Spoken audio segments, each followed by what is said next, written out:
We're all family here. We're all family here, that's right. All right. I think we've got a good crowd. Oh, yeah. Yeah, fix me. Thank you.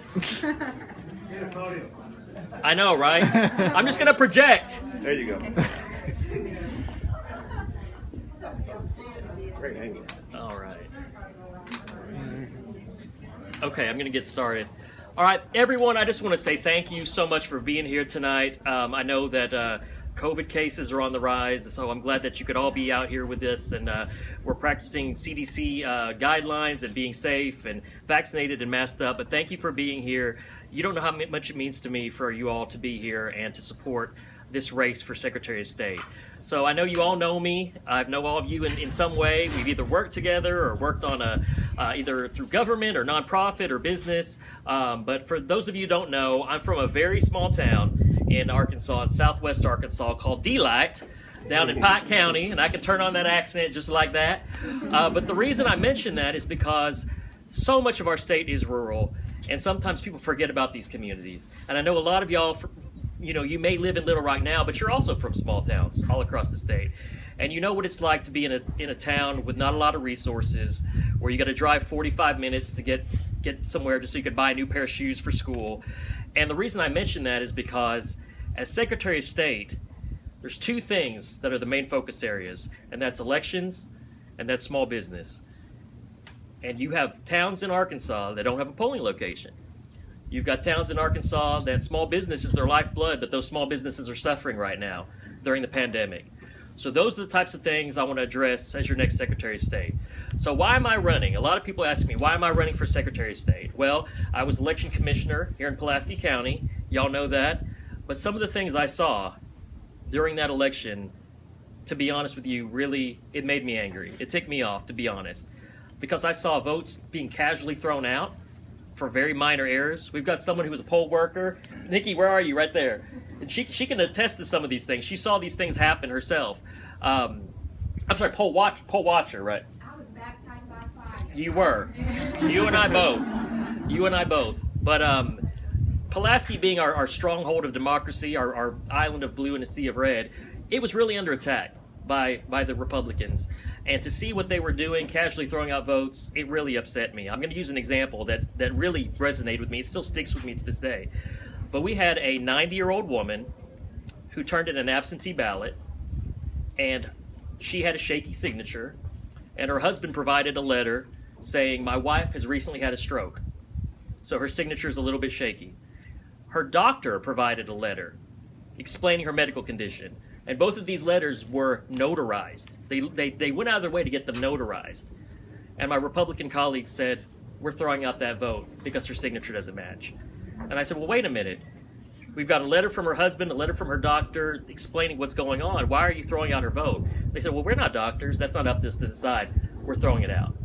That was just so wrong to me. That is not what the authors of these laws intended. This is a hardworking Arkansan woman who is a senior, who's had some health issues. She should have the right to vote, just like anyone else should have the right to vote. Hear, hear. So seeing that, thank you. Seeing that, it really upset me. I saw votes being thrown out because they forgot their zip code on the form.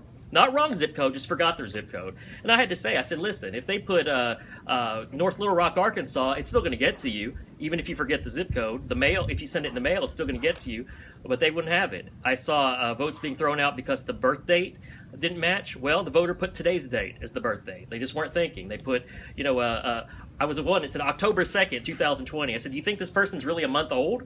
Of course not. They just made a mistake. But they would throw out these votes for human error, and they would say, this is voter fraud. This isn't voter fraud. This is human error. This is somebody filling out a form, trying to cast their vote, trying to make their vote heard during a pandemic, no less, but they're being punished. Hardworking Arkansans, their votes are being punished and being thrown out casually. And that really upset me.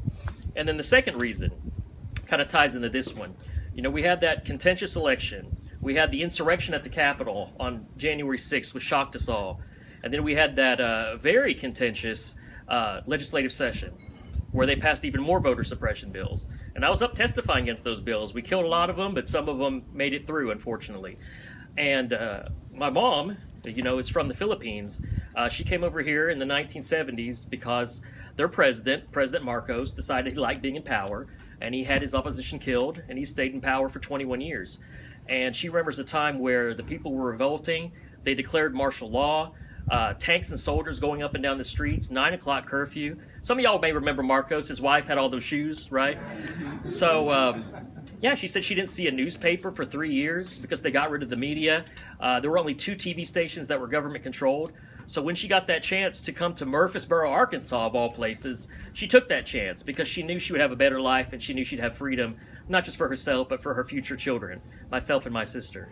So my mom has early dementia, and she has her good days and her bad days. And on that day, she had a good day, and she looked at me, and she was watching everything going on TV with our legislative session, and she said, "Josh, I saw this happen in the Philippines, and I can't believe it's happening here. Wow. This is supposed to be the land of the free. What's going on?" And I'll tell y'all, that really struck me, because a 24-year-old woman coming to the United States by herself, seeking freedom, seeking a better life, and now seeing the same thing that happened in her country happen here, I couldn't let her sacrifice, just go wasted like that. So I told her, I said, "Mom, I'm going to fight for the right to vote for people in Arkansas, not just for you, but for everybody." And that's what I intend to do as your next Secretary of State. So thank you all for being here tonight. I appreciate your support. I appreciate your vote. Of course, our party runs on, our campaign runs on donations, as you all know. So I didn't make the rules, but it is what it is. Open your hearts and your wallet. No, thank you. But it's on a lighter note. On a more serious note, it's time for us. We've seen a lot of egregious things happen this last year by our leaders, and it's time to take power back from these corrupt politicians and give it back into the hands of the people of Arkansas where it belongs. So thank you so much for being here. Thank you for being on this fight and this journey with me. God bless you all. Please enjoy the rest of the food. We're going to I've got a surprise for Dr. Jordan here coming right up after this. So stay tuned. It's going to be great. Thank you for being here. Thank you so much.